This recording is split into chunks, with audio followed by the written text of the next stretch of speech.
Thank you for coming. Balliol is known for not just informality, but anti-formality in a sense. And so I am here today introducing myself and giving my lecture, which I gather is almost standard procedure for the Smithies lectures.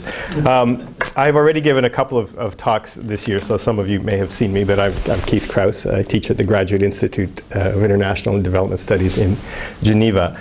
And today what I want to do is first apologize to Charles Tilley for my title, which I borrowed from his book, Big Structures, Large Processes, and Huge Comparisons, and adapted it slightly to what I think is the problem at issue here tonight, which is how to think about war and political violence.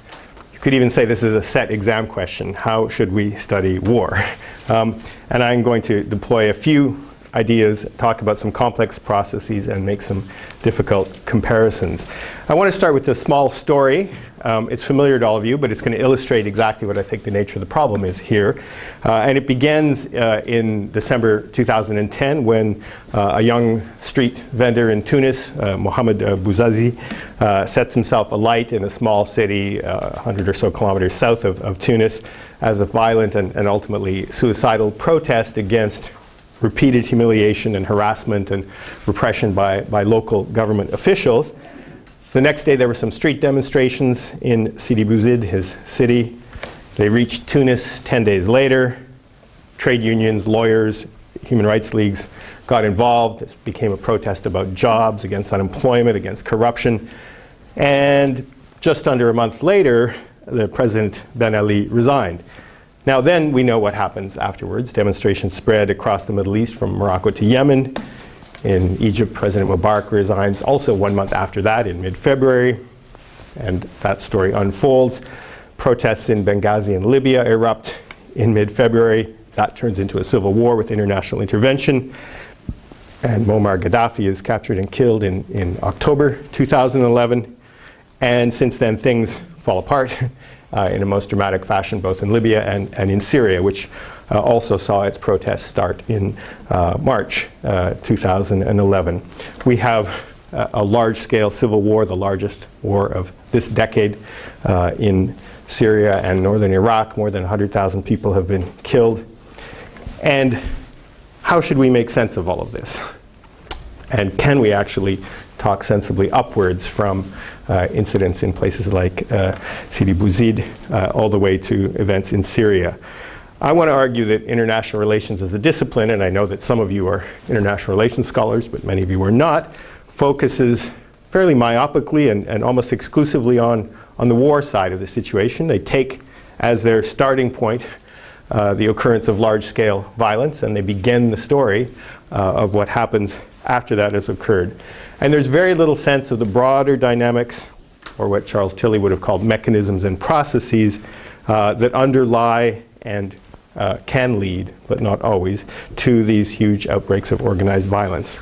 So I think we have a bit of an impoverished toolkit for apprehending the origins and the etiology of contemporary political violence beyond war. Now, I'm not going to be a one-sided advocate simply for the comparative politics school of Tilley and all, because I think I want to critique the social movement scholars who cast their net very widely in what they call the study of contentious politics. All politics is contentious, so it's almost a simple oxymoron. And they seldom, a few do, but most of them do not, seldom pay attention to the place of violence specifically in these contentious politics. It's not, I think, a byproduct. It's not a pathological outcome of contestation, but it's integral to it, and it's a powerful force in some of these processes and mechanisms. So I want to rehabilitate violence, I suppose, not in a normatively positive sense, but to focus on the way that it has remained central to social, economic, and political life, and how it has generative and productive effects. And I'll say a little bit about what I mean by that. There's a huge literature on violence, from the macro level, people studying its effect and its impact on the evolution of the state system, to the micro level people, criminologists such as Manuel Eisner and Per-Olof Wikström in Cambridge, who were working their way upwards from the study of interpersonal and intergroup and criminal violence towards what they want to call a general theory of violence. social anthropologists and psychologists have also traveled along this path and are looking at how such things as emotional reactions such as shame and humiliation and guilt and lack of respect can be powerful motivators for individual and, according to them, collective violence, including, of course, violent extremism and suicide bombing and such things. And many of these insights can coexist. They're not necessarily in conflict. But there's no exchange, if you will, or interaction between the scholars from these different schools. And by and large, their approach to violence looks at it from one of two ways. It's either understood as deviant, aberrant, antisocial behavior, which fits most of the work in the criminological tradition, in which case it's somewhat marginal to our understanding of broader currents of social and political life. By definition, it's outside the norm. Or it's studied as purely sort of rational action. In the Gary Becker economic theory of crime view, it's a sort of a functional view in which it's simply an outcome, maybe a suboptimal one, of a particular allocative process. So I'm not interested so much in either seeing violence as deviant or as sort of functional, but the way it's productive or generative. And to quote at least one scholar, I want to think about the ways in which different forms of violence can constitute, uphold, and organize social relations and make social life, political and social life, happen in specific ways. So violence, including large-scale organized violence, up to war, can produce certain forms of social order. It can produce certain collective and social identities and relations, and it can even generate particular cultural and normative forms. But we don't know very much about how this might unfold. So these are claims that do not have a lot of substantiation. How do we get from Sidi Bouzid to Syria? How do we get from there to the outer boroughs of London and beyond? So what I'm going to do here is not present a general theory of violence. I think that would be probably a very foolhardy task. But I'm going to make 4 very quick prima facie arguments for why we should approach violence holistically.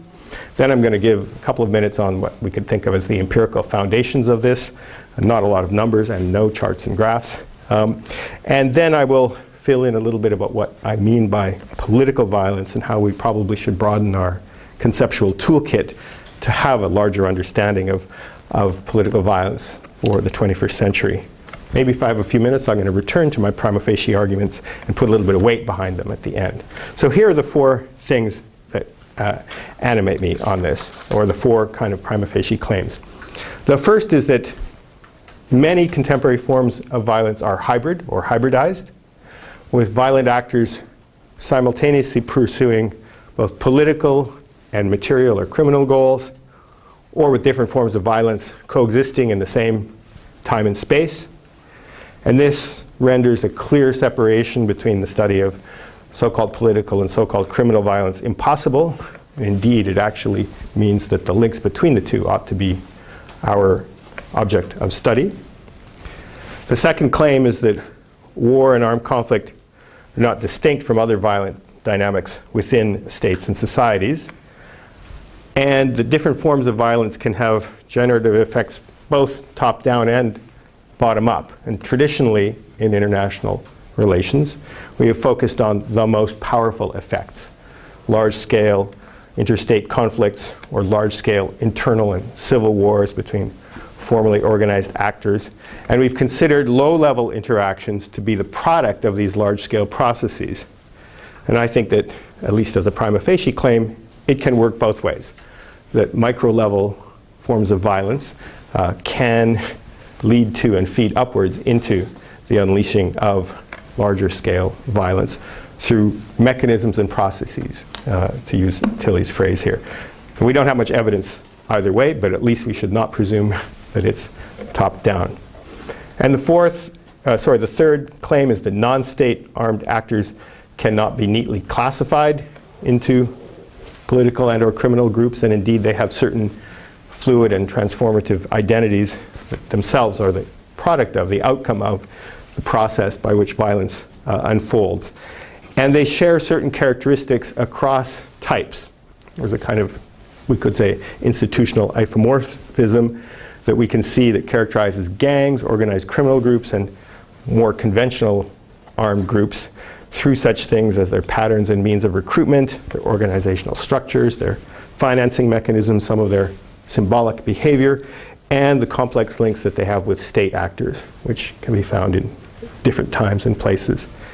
And the fourth claim, which I'm probably not going to spend much time on, is that low-level but sustained violence can have large systemic consequences through such things as state building and decay, regional stability, the distribution of power and goods within states.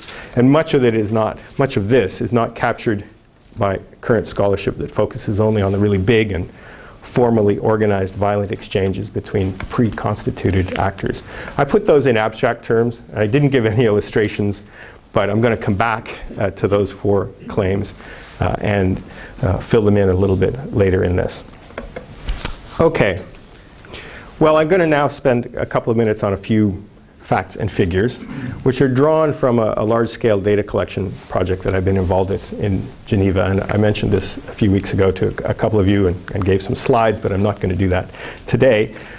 But with all the scholarly reflection and research that we have on war and in comparative politics on political violence, we did not until recently have a reasonably accurate assessment of what we could call the global burden of armed violence, on which to build some of these arguments about how war and other forms of political violence might be linked.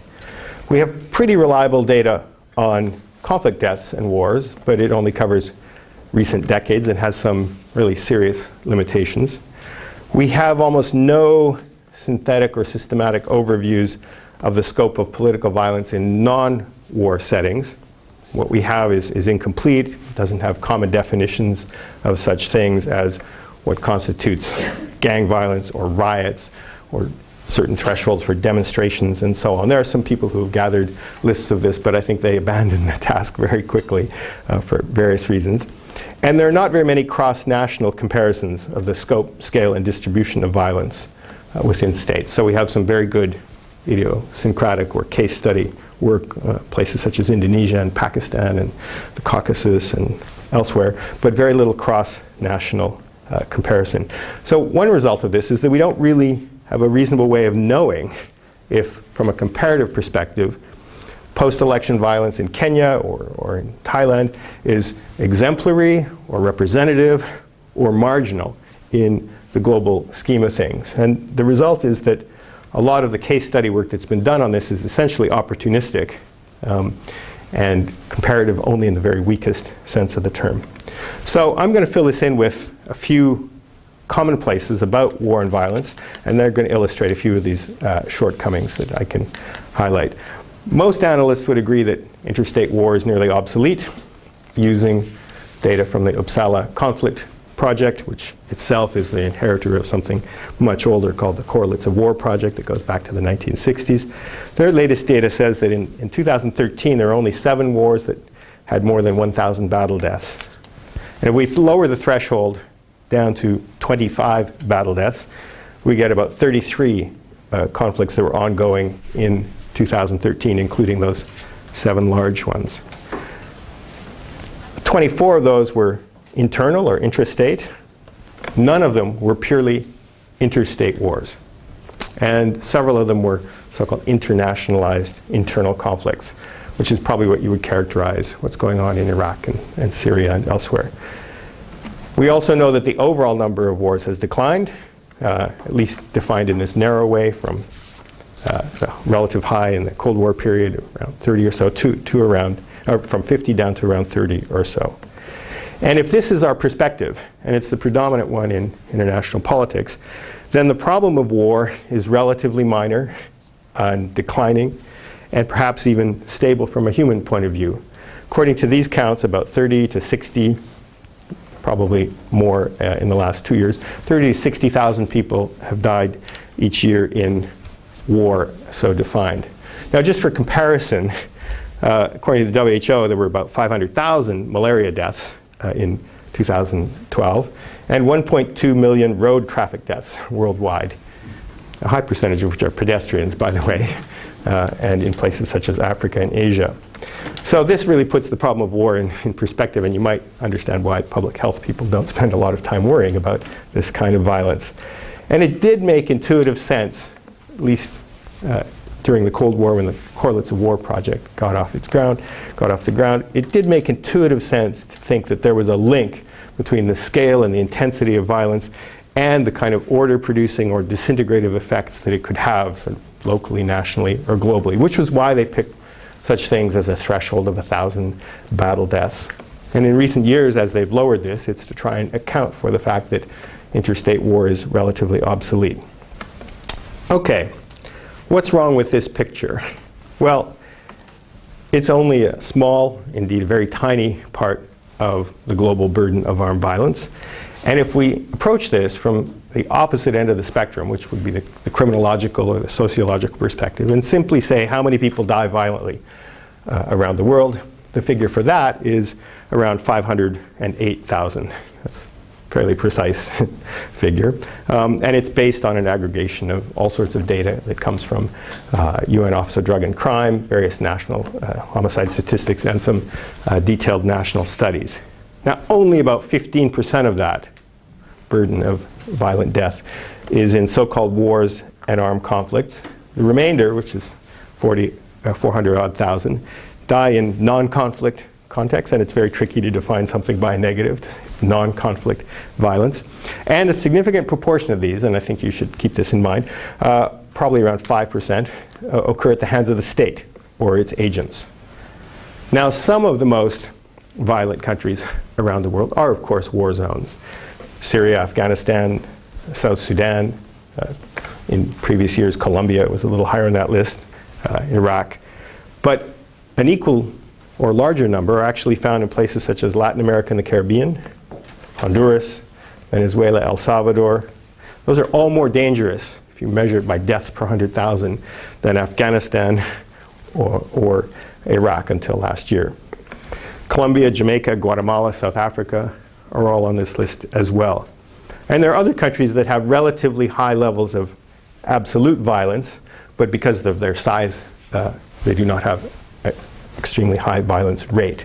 This would include places such as Brazil or Pakistan or Mexico or Indonesia or Nigeria. And I'll come back to those in a minute because the spatial concentration of violence means that parts of those countries are extremely violent and resemble war zones, even though in the aggregate at the national level you do not see that very clearly. Now, we don't know a lot about the characteristics of all of this non-war or non-conflict violence. But one thing that is fairly certain is that it's misleading to adopt a simple criminological approach and call all of these non-conflict deaths homicide. Partly because that term, first off, it's a legal category, not necessarily an analytic one. And secondly, it conjures up a form of violence that, at least for most of the people in this room, would be relatively rare in Western Europe and elsewhere. Individual, non-organized, relatively random, even if premeditated, and not linked to broader dynamics, and essentially apolitical. This is obviously not an adequate way to think about the more than 40,000 violent deaths that have happened in cartel warfare in Mexico in the last decade, or in some of the Brazilian favelas, or in Yemen, where several thousand people die each year in land rights and land disputes, or in parts of Indonesia, where the violence is linked to persistent claims over resources, identity-based conflicts, governance, and so on. And that kind of violence, which is not individual and essentially random or interpersonal, can have socio-political consequences and is not necessarily deviant behavior from a sort of criminological perspective. So the four key points here are that most contemporary violence is not in conflict zones. Most of the states worst affected by violence are not at war. Levels of violence in non-conflict settings are often higher than in most war zones. And much of this violence, but we don't know how much, is somehow organized, non-random, and likely in some broad sense of the term political. And this is the sort of gray zone of ignorance in which I want to situate this project. And my starting point was to disagree strongly with people like David Apter, who said, a sentence not supported by any evidence, that most violence is random if not criminal. We actually would need to know a lot in order to be able to make a claim like that. And I think he's manifestly mistaken. It's not random. It's probably not criminal except in the narrow legal sense, and it's probably political as well. So now I want to unpack this notion of political and political violence, to interrogate a little bit the concepts that I've been using to generate some of these facts and figures, since they don't really pop up unproblematically into our analytical universe. Now, we could survey the social theorists, the criminologists, the public health scholars, and various other practitioners who have tried to define violence, at least to situate it for the purposes of their own study. And the one conclusion you can reach quite quickly is that there's no simple and unambiguous meaning either to violence, and certainly less so to what we might think of as political violence. There are complex reasons for this, and part of it is the way in which different scholars approach the issue, and part of it is the irreducibly evaluative dimension of violence and the way it's wrapped up with questions of legitimacy, political and moral legitimacy. Now, most scholarship on violence approaches the issue from a purely classificatory perspective, focusing on the level and scale of organization of the actors, the meaning, the motivations of the act, or the nature of the act itself. And I'm going to leave aside the first one, the sort of levels of and scale of organization, and spend a couple of minutes on the meanings and motivations and purposes, and then a little bit of time on the nature of the act itself. With respect to the way people think of meanings and motivations or purposes, there's a conventional disciplinary distinction that helps divide politics and international relations and sociology and criminology.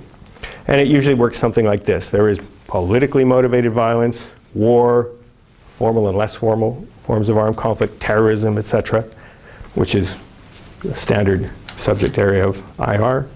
Economically motivated violence, large and small-scale organized crime, traditionally the preserve of criminology. Socially conditioned violence, riots, hooliganism, some forms of ritualistic violence that play a particular expressive role in certain cultures and certain contexts and may not be linked to narrow notions of economic gain. This is the terrain of anthropologists and others. And then interpersonal violence, which is sort of individual and pathological violent behavior, family, domestic, some forms of gender and sexual violence. And traditionally, this is the preserve of the public health specialists and perhaps psychologists. And they do map onto these disciplines very well. There's almost no exchange between scholars working on these different approaches. As an outsider, I went to a large conference in Cambridge last September, organized by the criminologists that brought together criminology and public health communities, so there are no political scientists in the room. And they could not agree in 3 days on what, in fact, they were looking at, nor what they would do with the knowledge that they gained from a sort of policy perspective. The public health people are wedded to randomized control trials as the only standard of evidence on which you could design any violence reduction program. And the criminologists have probably never met a randomized control trial.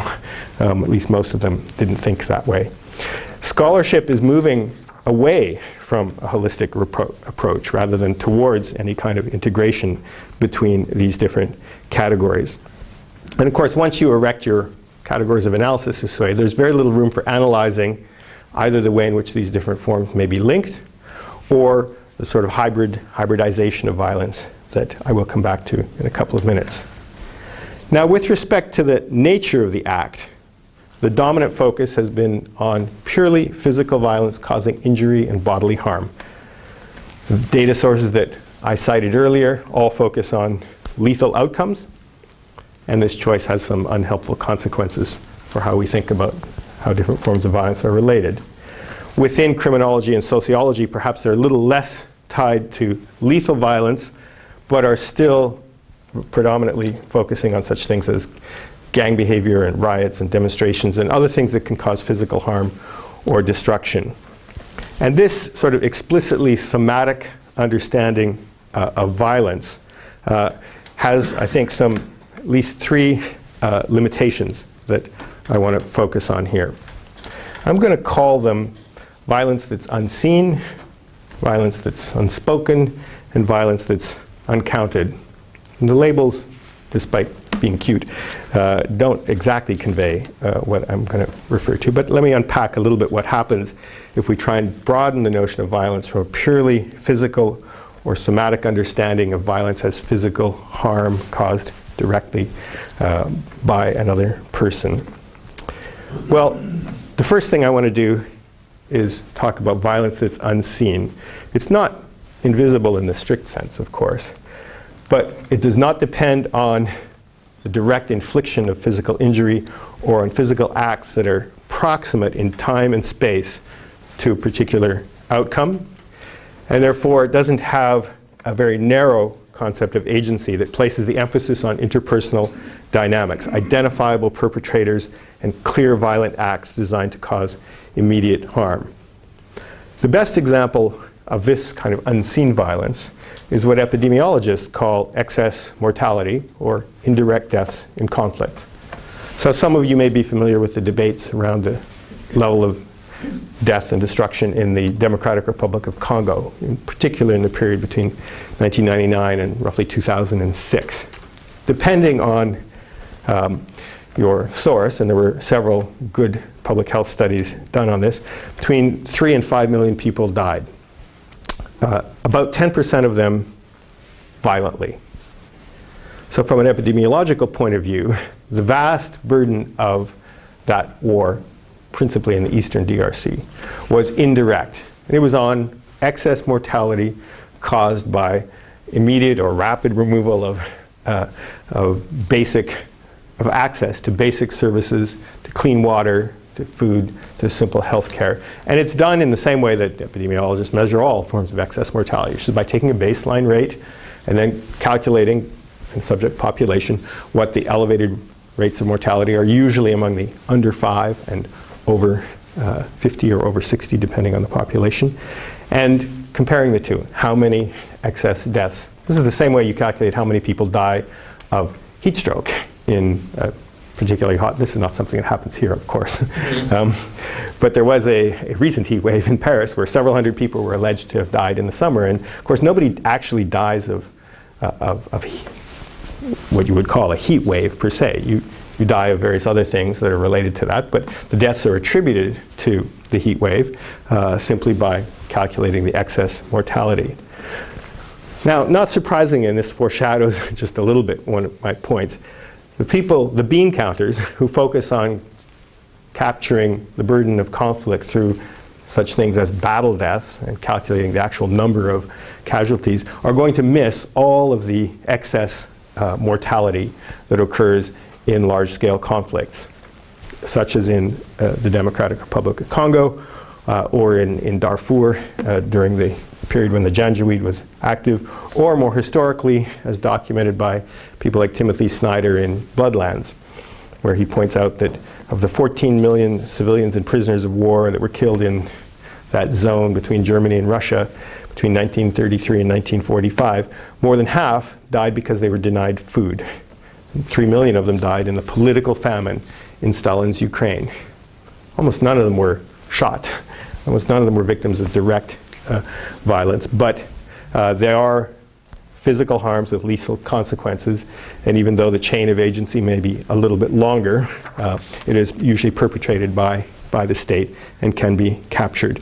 Incidentally, the Genocide Convention also tries to capture this notion of violence that may not be directly linked to a particular act, but its Article 2 says, deliberately inflicting on the group conditions of life calculated to bring about its physical destruction in whole or in part.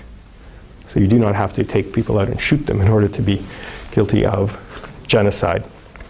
We don't have to reach the threshold of genocide in order to have this kind of violence part of, I think, my picture of what we should be capturing when we try and understand the dynamics of war and political violence. The second thing I want to spend a minute on is what I called violence that is unspoken. And here what I mean by that is violence that's essentially made legal and therefore under many circumstances not actually considered violence. There are a couple of fairly obvious forms of widespread legal violence, and that's the use of force. Note that we call it the use of force, not the use of violence.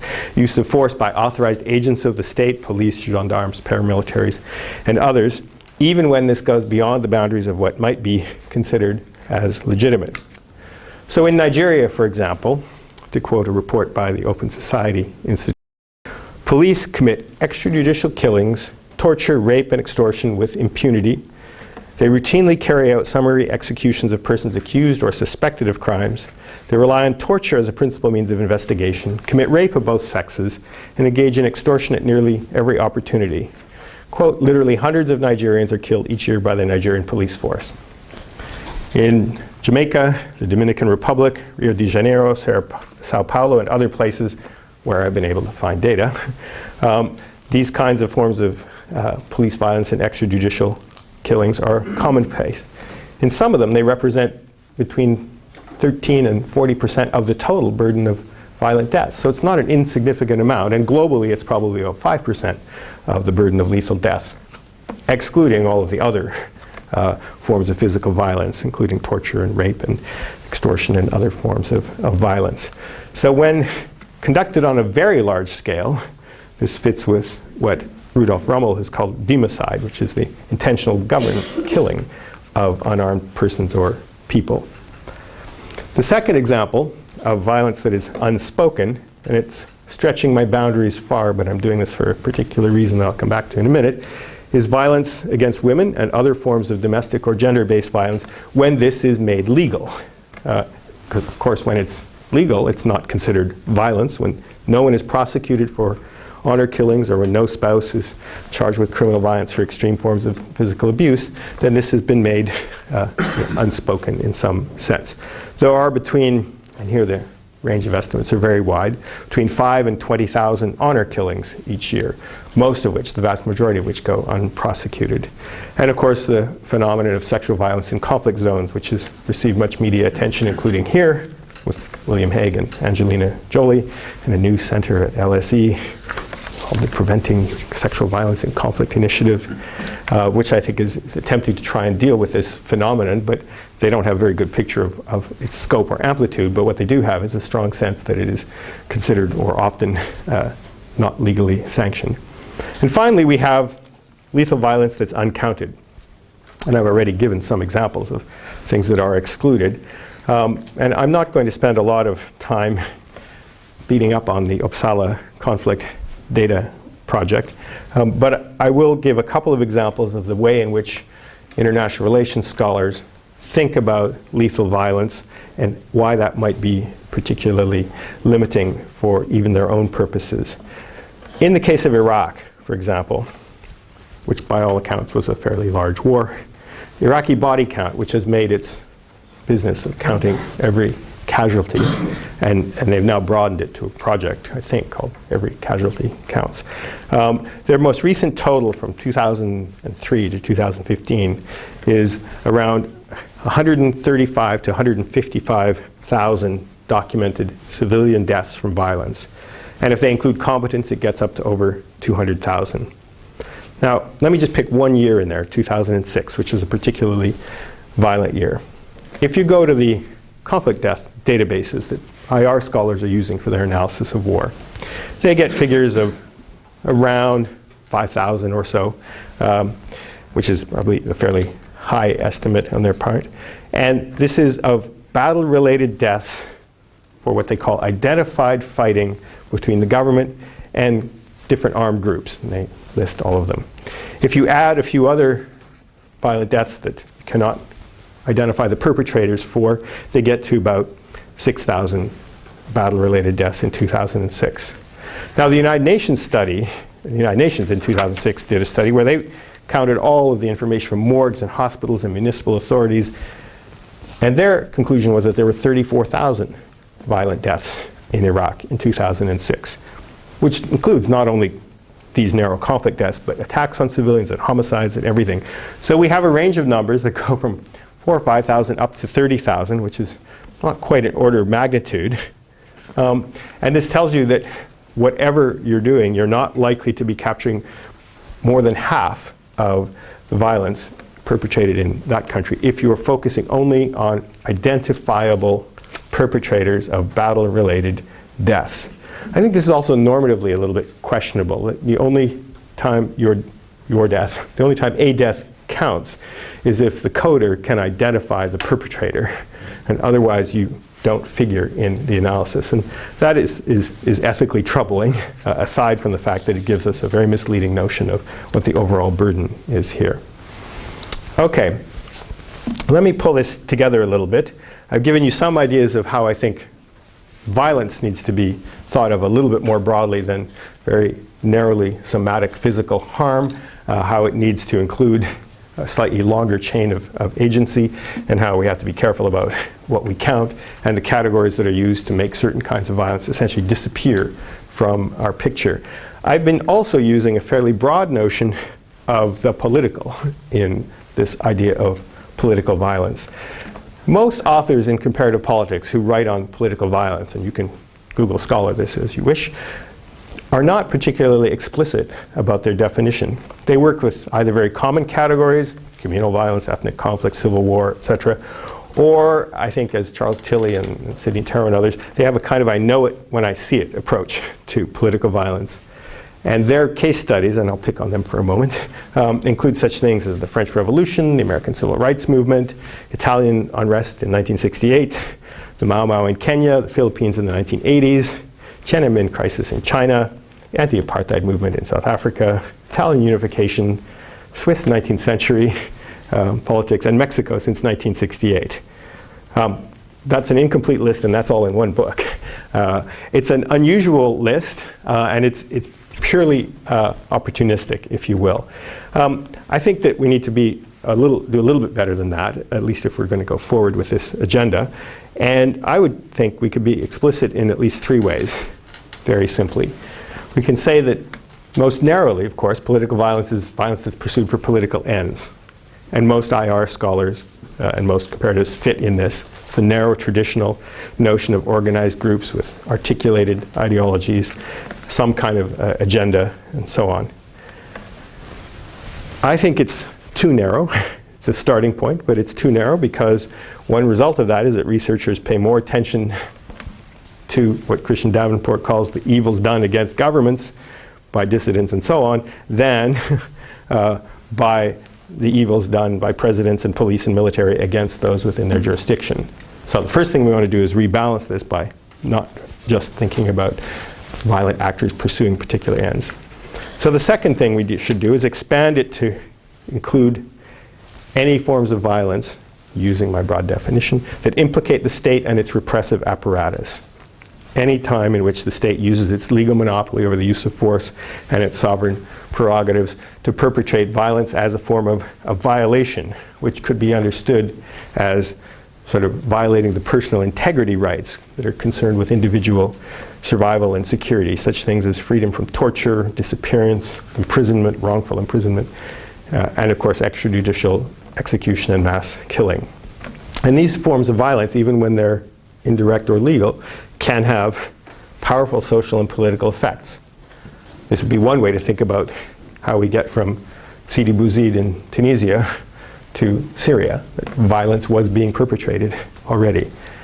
And finally, the third mode is to think about political violence being engaged when the state sets the limits of the political, where it draws the boundaries beyond which the state does not offer protection or does not cast its gaze, where certain acts that might fit our understanding of violence are made not violent. And this is obviously referring to the large-scale and endemic violence against women, but also in the past, historically, such things as corporal punishment and so on.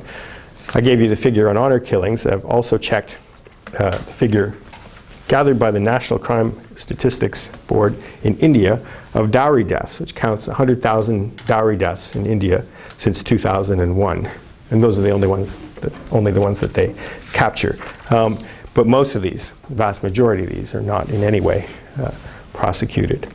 Okay, now let me return to my 4 prima facie claims very quickly, because obviously only if I can somehow sustain the argument that the different forms of violence that I'm invoking are not analytically or practically disconnected, only if I can sustain that does it make sense to try and link war and other forms of political violence, and to broaden how we think about political violence and to adopt a very holistic approach to measuring. So So let me return to these very quickly then. The first claim was that many forms of contemporary violence are hybridized. Here I think I would argue that this is the new normal, that most violent actors, non-state actors, but I'll clarify that in a minute, are pursuing simultaneously both political and material or criminal goals. This started near the end of the Cold War with groups such as UNITA in Angola or the FARC in Colombia that evolved into much more extractive and predatory enterprises than ideological ones. It continued with the emergence of warlords in Liberia, Sierra Leone, and the Eastern Democratic Republic of Congo that were not necessarily pursuing ideological or state-building gains, but actually, if anything, wanted to capture the state to pursue other predatory ends. So on the one side, you had politically motivated armed groups that spread their wings slightly more broadly. From the other side, you can see the emergence of what some people have called dual-purpose violence, with explicit links between criminal groups and other armed actors. Now, some of these are easy to verify and some are the subject of rumor and speculation, but we do know that there are clear links between the Mexican cartels and the FARC in Latin America, and trafficking organizations in Latin America have been alleged to have some links with Al-Qaeda in the Islamic Maghreb. They've certainly found aircraft that have been transiting to ship drugs into Western Europe. Potentially this is also the case in Central Asia. I defer to Neil's knowledge on all of this. Certainly the case in Afghanistan with local strongmen controlling drug trafficking networks. There's evidence of links between Somali pirates and Al-Shabaab. And of course in Iraq, dual-purpose violence is characteristic of most of what's gone on since 2003, where individuals, often with criminal backgrounds, worked closely with insurgent groups, participated in the generalized looting after the fall of the Ba'ath regime, and then reportedly helped insurgent cells to fund their activities through kidnappings and bribery and highway robbery and so on. So we cannot understand the dynamics, the processes and the mechanisms of politically motivated armed conflicts without seeing how they're tied up with criminal activities and other forms of non-political violence. I've given you examples, but I think we can make a generalized set of claims about that for most armed groups. The second prima facie claim that I offered was that war and armed conflict is not distinct from other violence dynamics in states, and that it can have generative effects both top-down and bottom-up. Now, we know some of this already because Stathis Kalyvas and his colleagues in Yale have been working on the way in which, or unpacking the way in which the sort of meta-narrative of violent conflict, the sort of overarching story that's told, usually ideological or political, encompasses a whole host of very localized and micro-level disputes that don't have anything to do with that grand narrative, but much more to do with my brother-in-law's uncle 30 years ago took the land that belonged to my father, and our families have been at struggle since then, or the local mayor has been corrupt for many years, and so on and so forth. This is clearly the case in places such as Indonesia, where the World Bank helpfully put in place a long-term conflict monitoring project many years ago that's gathering very local level information, not national sources, but local newspapers and reports. And it highlights the way in which disputes over land, property rights, access to water, things like that, local inequality, all feed into broader ethnic and other tensions, and that under certain circumstances these can escalate and be used, be mobilized by higher level actors to promote their agenda. I think that the same can be argued with respect to countries such as Pakistan, where, according to some analysts, there are 22 separate conflict dyads or triads, the main actors being the state and various insurgent groups, but you have political violence in Karachi and other major cities that is linked to small political factions, and the result is more than 5,000 deaths per year, only some of which are narrowly conflict-related. Now, some of this is spatial, and the violence is connected in very spatial kind of fashion, but it's also temporal. It can be seen clearly in the relationship between conflict and post-conflict violence. This idea that there's a link between different forms of violence over time is not new. Analysts after the American Civil War and after the First World War in Europe postulated that rising criminal violence that took place respectively in America and in Britain was the product of the dislocative effects of the Civil War and the First World War. There was also fairly clear links on the continent between, of course, the wartime violence in the First World War and post-1918 paramilitary violence, especially in countries of Central and Eastern Europe. And more recently, much of the work on sexual violence in and after conflicts, especially in parts of West Africa, has tried to understand the way in which this is connected to broader violence dynamics in the region.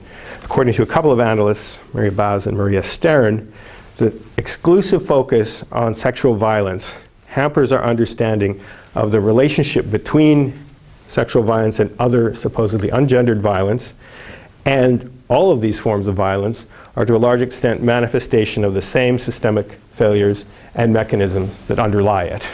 So it's not as if there's a sort of phenomenon simply of wartime rape or post-war rape, but that these are linked to other social dynamics that themselves are the product of the disintegration of the state and the widespread and endemic violence that many people have suffered from.